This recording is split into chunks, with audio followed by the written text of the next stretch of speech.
Myself, Dr. Hanuman Prasad Panderi. I am working as an assistant professor in the Department of Chemistry at Institute of Aeronautical Engineering, IARE, which is located at Dundigal. And the topic that I am going to present in today's session is from Module 5, Gender and Culture. And the name of the topic is Gender and Advertisement. And the contents that I am going to discuss in today's topic are Introduction, Relative Size, Feminine Touch, Modern Shift, Function Ranking, The Family, Ritualization of Subordination, Licensed Withdrawal, and finally, References. Let's look at each and every content in detail. First of all, Introduction. So, what do you understand by gender and advertisement? Is there any book on gender and advertisement? Yes, there is a book on gender and advertisement which is written by Erving Goffman in the year 1979. Goffman's work has led to a number of further studies. In gender advertisements, Goffman analyzes how gender is represented in the advertising to which all individuals are commonly exposed. Okay, and here there are 7 factors. The first factor is relative size, and the second factor is feminine touch. The third factor is modern shift. The fourth factor is function ranking. The fifth factor is the family. The sixth factor is ritualization of subordination, and the seventh factor is license withdrawal. Let's look at each and every factor in detail. The first factor, relative size. What is the relative size according to Goffman, who is the author of Gender Advertisements, which is written in the year 1979. So according to Goffman, relative size can be defined as one way in which social weight, power, authority, rank, office, renown is echoed expressively in social situations through relative size, especially height. Okay, so that is what is relative size. One way in which social weight, power, authority, rank, renown, office, etc. is echoed expressively in social situations through relative size, especially height. With relative size, women are generally shown smaller or lower than men in terms of girth and height. Okay. Although men tend to be biologically taller or larger than females, Goffman suggests that this size difference is manipulated in man-made advertisements to convey difference in status or power in certain social situations. Okay. So this is all about relative size, which is explained by Goffman in his book Gender Advertisements, which is written in the year 1979. Okay. And let's look at the continuation.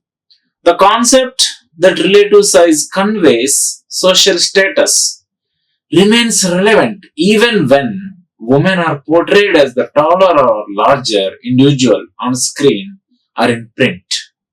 On screen means on films, or in print means advertisement or electronic media or in newspapers. Okay.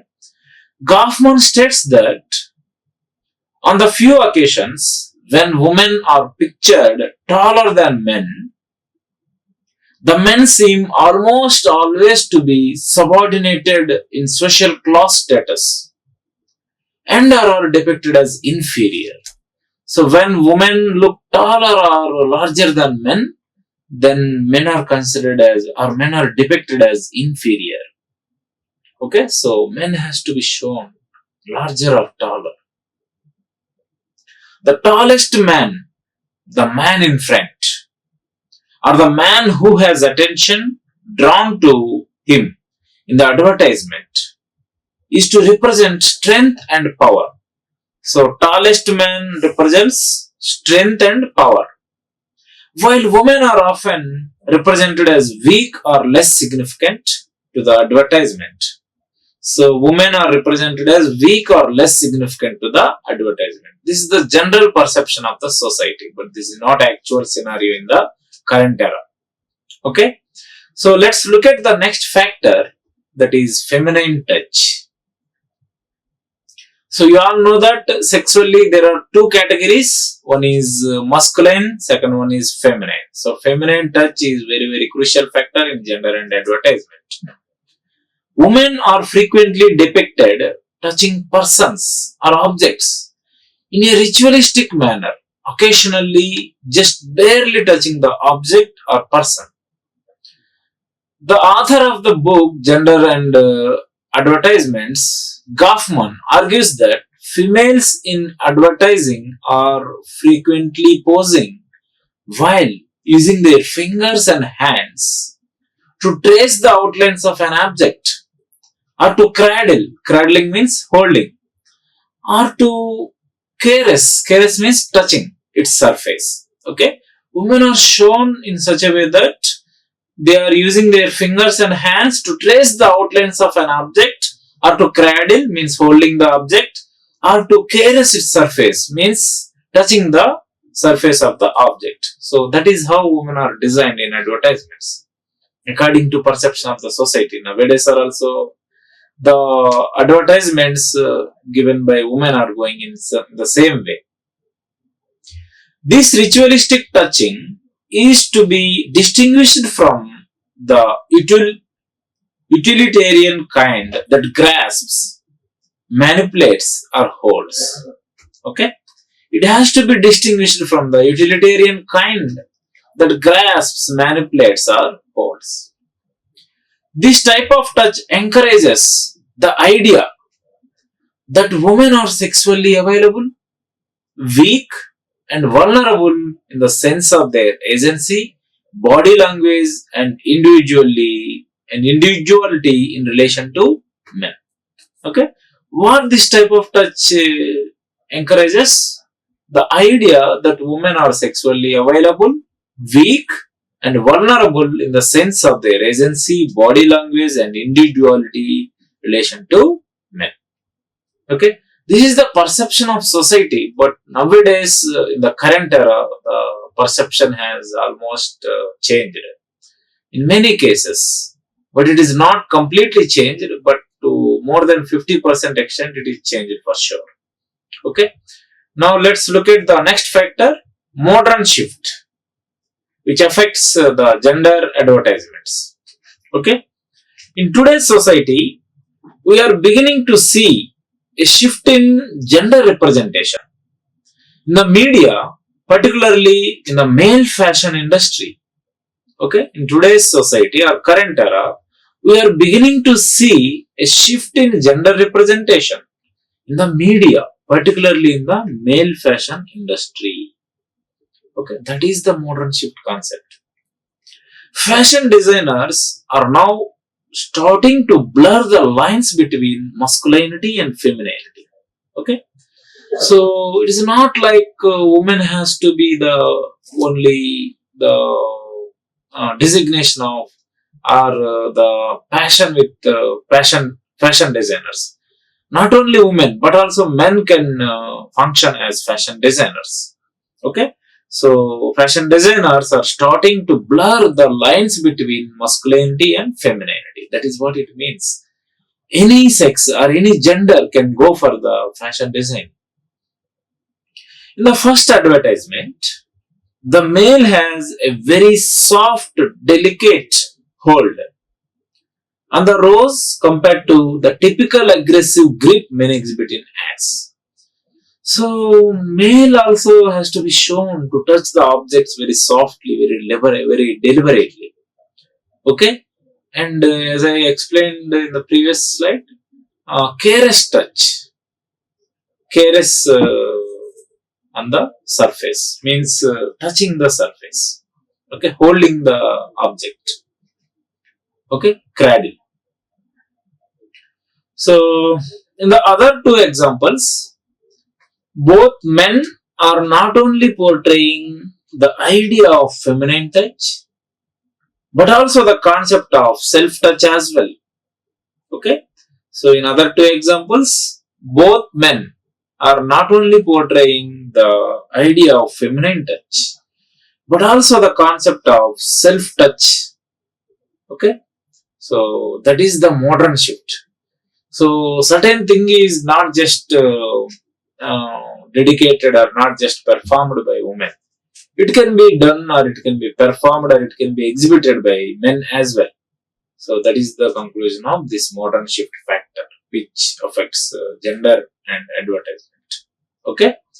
Now let's look at the next factor, function ranking. Goffman explains that function ranking is when men and women collaborate to complete a task. The man takes the executive role. Goffman exemplifies this advertising phenomena as illustrated in the workplace, or at home, or in public, and with children. Okay, so what Goffman exemplifies? This advertising phenomena as illustrated in the workplace, at home, in public, and also with children. Okay, the idea is that women are portrayed as the lesser role in the scene, and that the men are in charge. So men are portraying the major role, whereas women are portraying the lesser role or minor role. So that is the idea of this concept, function ranking. Two of Goffman's categories, number one, relative size, and number two, function ranking, that I am explaining now, were not prevalent depictions in magazine advertisements. These two are not only the prevalent descriptions or depictions in magazine advertisements. Okay, not only the just relative size and function ranking. Okay, overall, many advertisements showed only females or males rather than the two genders together or a family scene. Okay, so in overall, many advertisements showed only females or only males rather than the two genders together or a family scene. Okay, so that is what is the effect of function ranking in gender advertisings. Okay, so which is nicely explained by the author Goffman, who has written this book in 1979. Okay, now let's look at the next factor, the family. When families are depicted in advertising, parents are shown to be closer to their children of the same gender, and in some instances, men are shown separate from the rest of the family in a protective manner. So this is important, in a protective manner. So when families are depicted in advertising, parents are shown to be closer to their children of the same gender, and in some instances, men are shown separate from the rest of the family in a protective manner.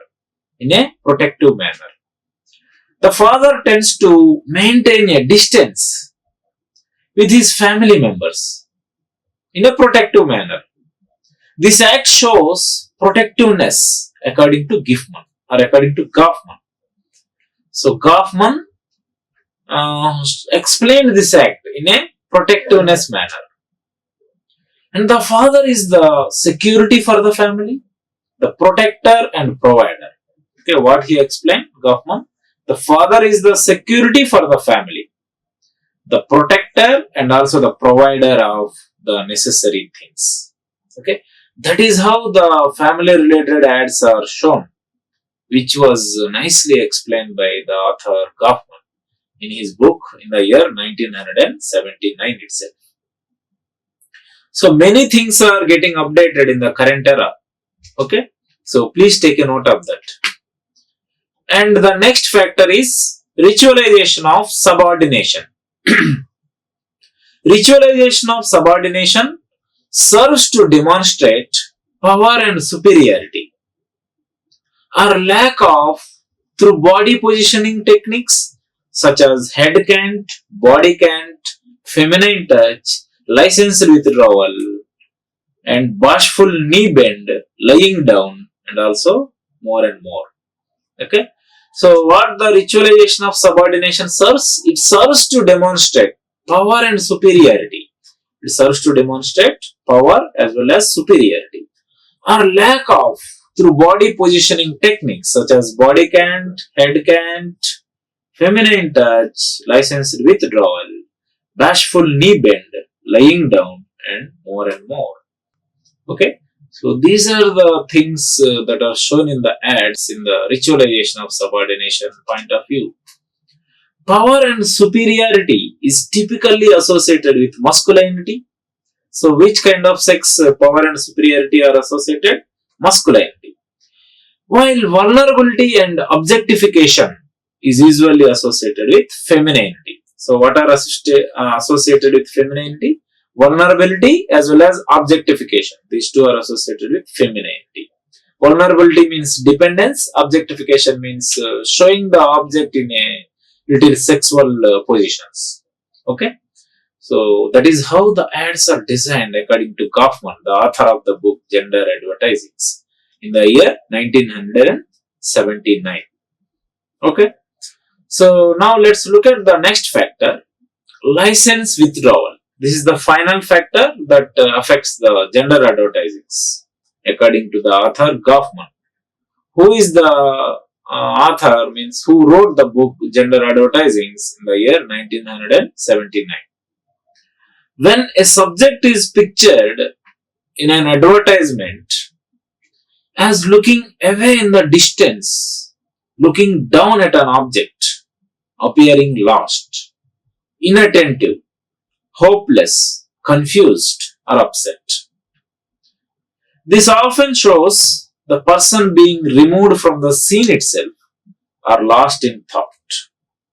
So, what license withdrawal explains? When a subject is pictured in advertisement as looking away in the distance, looking down at an object, appearing lost, inattentive, hopeless, confused, or upset, shows that the person being removed from the scene itself or lost in thought, means thinking some other thing. So, like that, the ads are designed. The subject can be female in most cases, but male in some cases as well. Okay, so this kind of subject is given to female in most cases, and but also male in some cases only. For male, this subject is given to male in some cases only, but mostly this subject is given to female. Okay, Scott Morris and Catherine Warren further explain this term. Which term? License withdrawal. Okay, by saying when women are not presented as withdrawn, removed from the scene, are lost in thought, they are presented as over engaged to the point of losing control, laughing uncontrollably, or overcome with extreme emotion. Okay, so what Scott Morris and Catherine Warren explained about this term, licensed withdrawal, by saying that when women are not presented as withdrawn, they are presented as over engaged to the point of losing control, such as laughing uncontrollably or overcome an extreme emotion. Okay, so that is how licensed withdrawal of gender advertising is explained by the author Kaufman in the year 1979. But the things are changed much more in the current era compared to the olden eras. Okay, so this is about the license withdrawal factor which affects the gender advertisings. Okay, and in continuation, they also have a tendency to appear excessively in tune with their emotions and overall body language. They means women here, you can see here. So what previously, when women are not presented as withdrawn, They are presented as over-engaged to the point of losing control, such as laughing uncontrollably or overcome with extreme emotion. So they means women also have a tendency to appear excessively in tune with their emotions and overall body language. Licensed withdrawal is found not only in advertisements. So this concept is found not only in advertisements but also in television shows, TV shows, movies, magazines, newspapers, and other media, thus amplifying the impact of the phenomenon's message. Okay? So it is not only shown in the advertisements. License withdrawal factor is not only shown in the advertisements, but also in TV shows, movies, magazines, newspapers, and other media. Hence, and in such a way, amplifying means intensifying the impact of the phenomenon's message. What is the phenomenon here? License withdrawal. Okay. So these are the factors that affect gender advertisings. According to the author Goffman, who has written this book in the year 1979. So according to him, the 7 factors are, once again I am repeating, the first factor is relative size, and the second factor is feminine touch, and the third factor is modern shift, the fourth factor is function ranking, the fifth factor is the family, the sixth factor is ritualization of subordination, and the seventh factor is license withdrawal. It not only found in advertisements but also found in TV shows, magazines, movies, newspapers, and other media to enhance the impact of this phenomenon's message. Okay, and the references that I have followed for this topic, gender in advertisements, are Gender Studies by Kadambari, Gender Sensitization by Rajalakshmi Kalyani, and finally Gender Advertisements by Erving Goffman in the year 1979. Okay, so thank you very much for your kind attention. Like, share and subscribe. Hit the bell icon for more updates.